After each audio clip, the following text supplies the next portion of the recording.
Welcome into the Odds and Audibles podcast, game week edition, week one. I'm Matt Preem, Eric Scopel, Jared Mack. We're all on the pod Tuesday afternoon. We've observed part of Oregon's Tuesday practice. We've spoken with three players: linebacker Jeffrey Bassa, offensive lineman Josh Connerly Jr., wide receiver Troy Franklin. And then Monday night, we're recording this Tuesday. Monday night, we got to speak with Dan Lanning for about 10, 15 minutes to preview week one of the football season. And let's start there. Good news on the injury front from Dan. Kind of more forthcoming than I was expecting. But nonetheless, good news there, as a projected starter in our eyes is back practicing, which we were able to confirm Tuesday. Yeah, Jackson Powers Johnson back at practice. This was a little bit concerning considering, as Matt said, I think everybody expects if healthy, he's the starting center. And guess what? He's healthy now, or at least he's healthy enough to take part in practice. Dan was, I believe, said yesterday that he had looked good in practice as well. He had missed, I think, about 2 full weeks, the last 2 weeks of fall coming out of that first scrimmage. So significant to have him back, obviously a player of importance. And I think, we talked about the contingency plans that might be in place should he be unavailable. Is Marcus Harper moving over? Is the true freshman Iapani Pancho Lalu moving over to start at center? That seemed kind of a little bit absurd to start a true freshman at center to open a season. But I think, fear not, Oregon's top center should be available, it sounds like. There are question marks at other spots, certainly about availabilities, but that was a really positive one. And I guess, guys, do you want to have some reaction to this news, or do you want to run through some of the other injuries? How do we want to go ahead, I guess, and disseminate the information we have? Let's just go through all of them. Okay. Yeah. Dan also said that Nishad Strother would be a question in terms of whether he was available this weekend. We did not see Nishad at practice today. He was also not at Wednesday's practice of last week, which is the last fall camp practice we were able to take in. That was his first absence. And after one of the practices, after Wednesday last week, I think we saw him walking with his arm in a sling, but no other medical apparatus. So keep that one in mind. I'm going to guess here, if he's not practicing on the Tuesday, probably isn't playing on a Saturday, but I don't know. Maybe that'll prove wrong. That probably pushes Marcus Harper, who he'd been competing with at left guard, into the starting lineup, or at least guarantees that for the short term. The only other absences, though, this was good news, were Tavita Pame and Tatum Tuioti, who are two true freshmen who've been out for several weeks themselves, but they also brought back several guys that I think are important here to note. Justin Jacobs, who had missed about a week or two. He'd been kind of in and out all fall. I don't know if he's had cleats on really at all for camp. Jared, you could probably correct me. I don't think so, no. Yeah, I don't think so either. He was wearing trainers again, so we'll see what his availability looks like this weekend, but certainly good to see him back at practice. Brandon Dorless and Keon Ware-Hudson remain back with the team. They'd missed some significant time of camp. And then I thought this was pretty surprising, but Josh Delgado, who we had not seen since, I think, last fall in an Oregon uniform at a practice. He suffered something, I think, right around the start of spring earlier this year.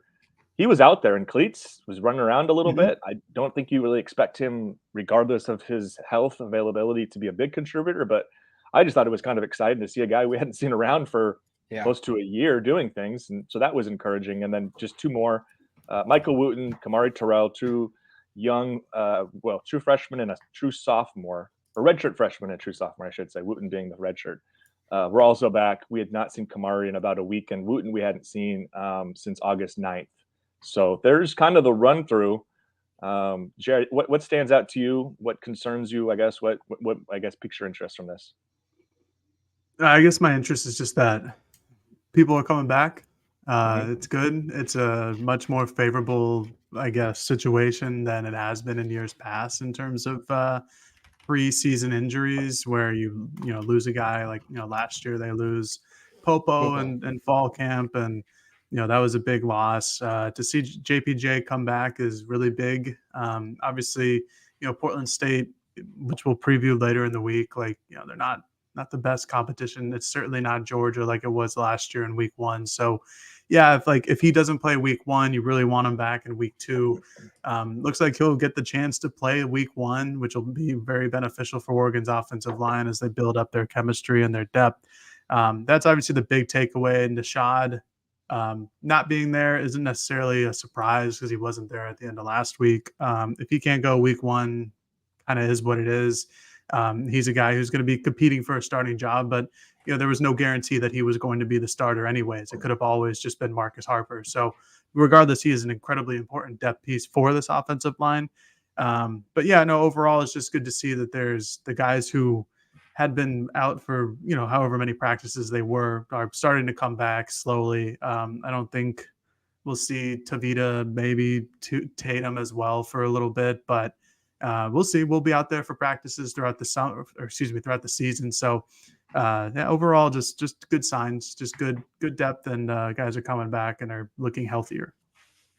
Yeah, I hadn't clicked till Jared just said it, but it feels like for the first time in a couple years, Oregon's going into, now knock on wood here, that Oregon's going into the season like relatively healthy. Like last year, there were some big blows taken before they'd even taken a snap of football. Mm-hmm. And then that first game against Georgia, guys went down with injuries. So you go into a week 1 and you're pretty much relatively healthy, which is a huge thing. I mean, you want to walk out, but now the bigger thing is walking out of Portland State, especially that caliber of a game, healthy. So you're there for Texas Tech, but it's always good. And it doesn't always happen that you exit fall camp with, for the most part, to our knowledge, we haven't seen anybody where like, yeah, he's definitely out for the year. Like you could totally tell, like he's done. He's not playing, or he's not playing until middle of October or early November. Maybe that's Strother. I don't know, but I mean, you don't want to speculate too much on it because it could be a 2-week thing. It could be a 6-week thing. We don't know, but for the most part, Oregon's healthy. And just a last thought there to your point, Matt. Yeah, we haven't seen anybody where the indication is like this is a long time coming, in terms of a return. Yeah. Even Pame and Tuioti, who I guess we can say we've seen kind of on crutches in the past. None of that right now, what we've seen, and certainly doesn't feel like there's anybody where like Josh Delgado was probably the closest thing to a guy I was thinking, oh, we won't see him until October, and yet he popped up today. And again, I'm not expecting him to make much of a contribution this year anyway, but at least looked like he was closer to being available than I had really thought was even possible this time of year, considering how long he has been out. Moving towards on-field type stuff, we didn't get too much beyond the like execution. We want to play well. Comments from Oregon's players, on to our part, like the guys that we spoke to on Tuesday, Connerly, Bossa, and Franklin, a lot of our questions were kind of geared towards either them personally or the position battles that they went through, whatnot. It wasn't really previewing too much of Portland State, but Dan did give us some interesting stuff on Portland State. Eric already has Know the Foe, some 5 players to know about, and one of those players is their quarterback who, I'm sure Dan was being nice in some regard, but you also felt like some genuine comments coming from him of, hey, he's really fast, he's really athletic, and for that level of a quarterback, he's pretty darn good. Yeah, his name's Dante, and I'm not sure if I'll pronounce the last name perfectly, but Shashir. Maybe we'll get we'll see what Roxy says this weekend, I guess. But no, I think, going through kind of his career, and he's only had 1 year starting, this is a true dual threat quarterback. He ran for almost 700 yards last year. He was the team's leading rusher. He also was fairly successful through the air sometimes. Like I was looking at it, I'm trying to pull the story up here just so I have the exact splits. But in Portland State's 4 victories, I think he threw for, let me get the averages. I'm just pulling it up now. He threw for an average of 256 yards per game, 13 touchdowns through the air, 5 more on the ground, and just 1 interceptions in the 4 wins. That sounds really good. That sounds like a very competent quarterback. He's averaging like 3 touchdowns per game, only 1 interceptions at that time. But then 7 losses, he's averaging 133 yards through the air, 6 scores, 7 picks, and the rushing totals also goes completely, go through the floor. So a player against lesser competition, has done very, very well. A player who, against the bigger schools, the better teams like Washington last year, pretty abysmal. So I think that he's at least a player who's capable of doing some things, who has some of the physical traits. I guess the sense is how much of this actually is going to translate against what we think is a really improved Oregon defense. And I think we all hope the answer is not a lot. But yeah, Dan was pretty complimentary. I should say Jeffrey Bossa today was also pretty complimentary. And I know one thing that stood out to the three of us, and that brought up as we were kind of getting ready to jump on, was just how they might test Oregon defensively. In that, according to Dan, Portland State averaged like 12 yards depth of target per, which is, I don't know if that was, I'm not sure. I can't counter that. Yeah. That sounds very long, by the way. I can't like counter that number, but regardless, he says they throw it down the field more than just about anybody you're going to see. So they will be a team that will challenge Oregon's defensive backs. And we have to acknowledge, like, the strength of their team is their offense, and the strength of their offense is quarterback and wide receiver, where they have 3 or 4 guys who are pretty darn good, including Darian Chase, who was like a top 150, top 200 recruit a couple of years ago, went to Nebraska, played really well in 21 at Portland State, missed last year with an Achilles tear. But is coming back and supposed to be a guy. So they've got some talent on offense at receiver, and maybe this is like a good early test to just see Oregon at least match up with a team that wants to challenge areas of the field where Oregon struggled the last year. But yeah, I think that's kind of what we got on the Portland State offense right now. Quarterback's last name is pronounced Sashere. I looked it up on their game notes. Sashere? Sashere. SASH and then ER and then AY. Sashere. Nice. I could not have been less accurate if I had tried. That was not even close what I thought it was. But okay, now we know. That's okay. Happens. The depth of target stuff certainly adds up. I went on PFF last night, which, some people like it, some people don't. I think it's good for this type of stuff where Dan does not. I think it's good for this type of stuff because it shows like the depth of target, and it shows like where a lot of his throws, Sashere, where a lot of his throws are going. So just like a quick thing, like 20% of his pass attempts are deep balls, which means like 20 plus yards. His passing grade overall was a 91.8, so that's pretty damn good. He's completing 37% of those throws, 9 touchdowns, 2 interceptions.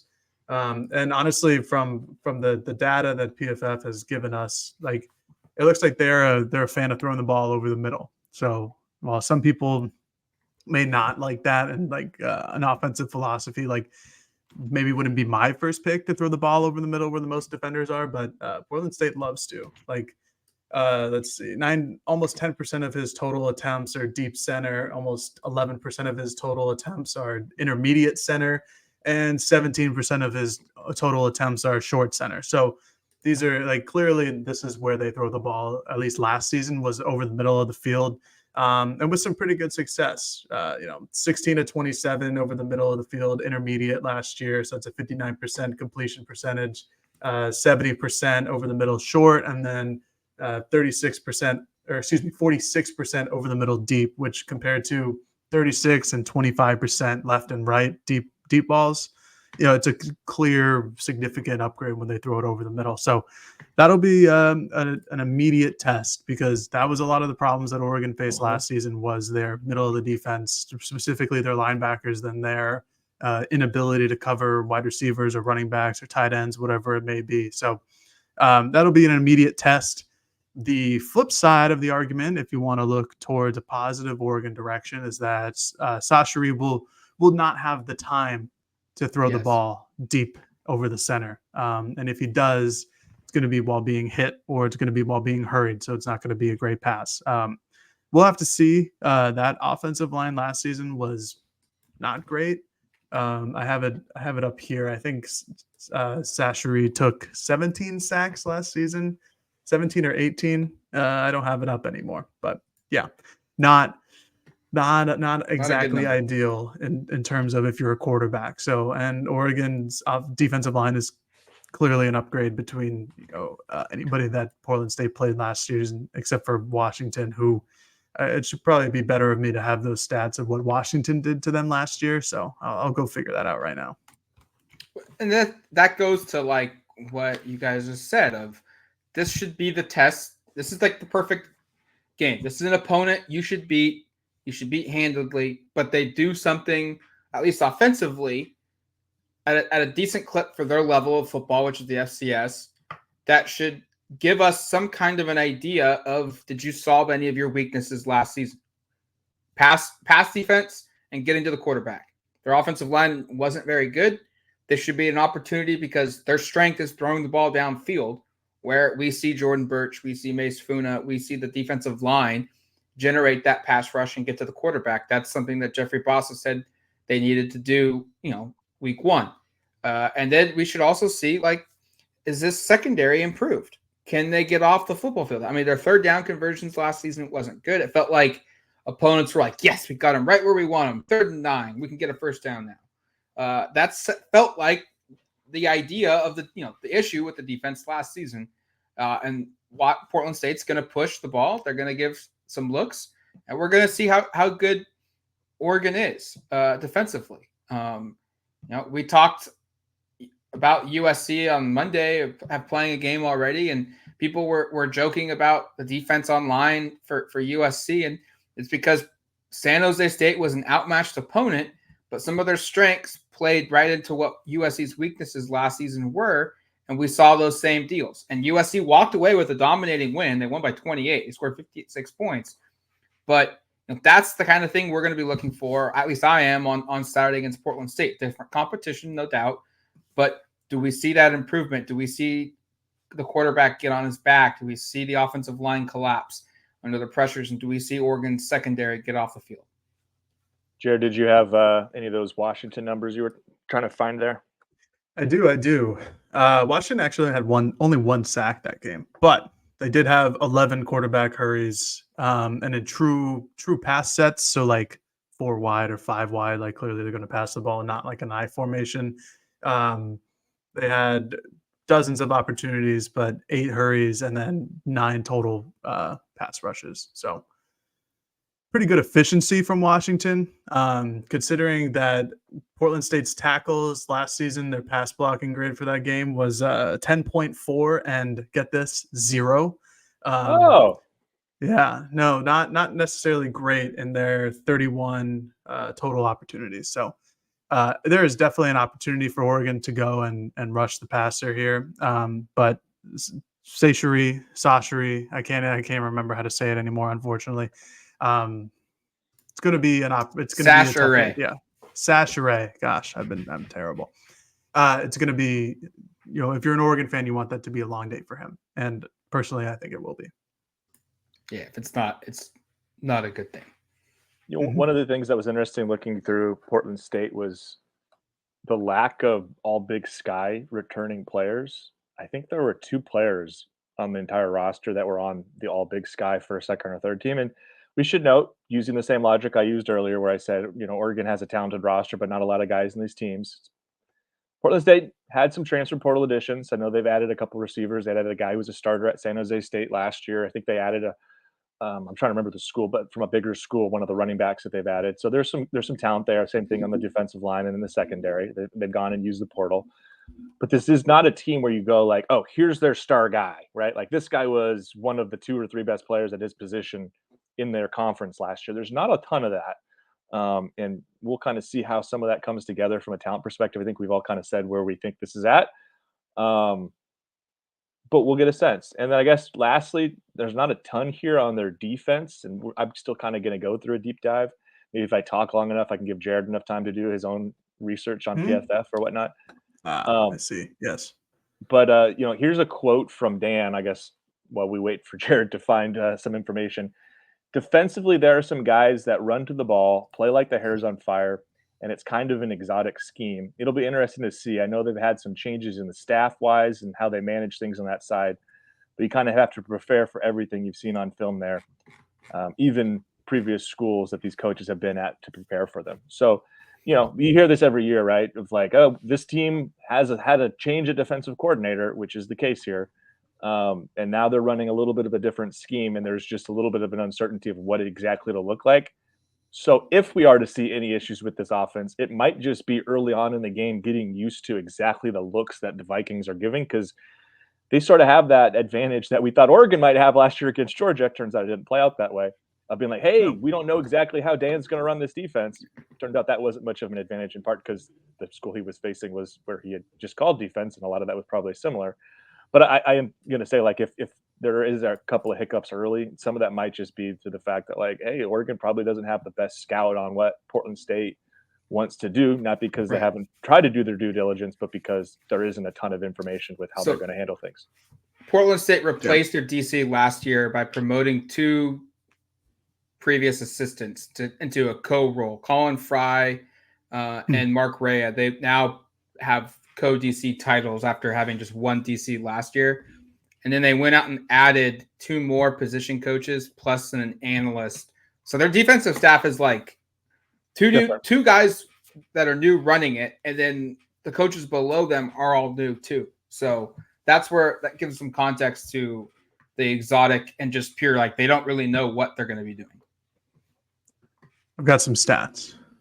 Lay it on me. So these obviously are last year's stats, but they're losing EJ Ani. I think that's how you pronounce it, A-N-E, who was clearly like their best defensive player last season. I think he finished the year, with 7 sacks, 2 fumble recoveries, like 39 tackles. He was clearly like their best defensive lineman and also graded out as their best defensive player.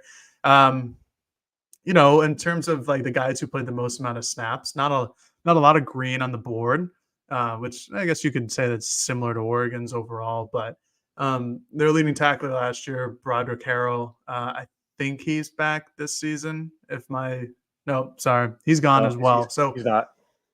There's going to be some vacancies at the top. This was not a great defensive unit last season, other than Ani, who was like clearly their best pass rusher, but he was an interior guy anyways. It's going to be some opportunities for Portland State players to step up and kind of showcase themselves in this game against Oregon.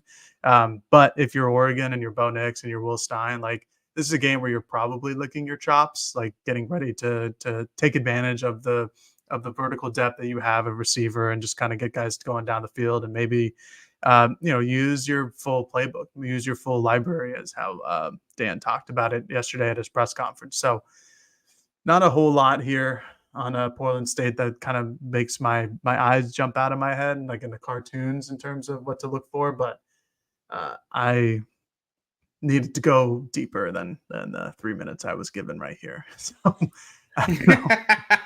Yeah, we'll give you 5. Here, let me give you 2 more minutes. I'm just kidding.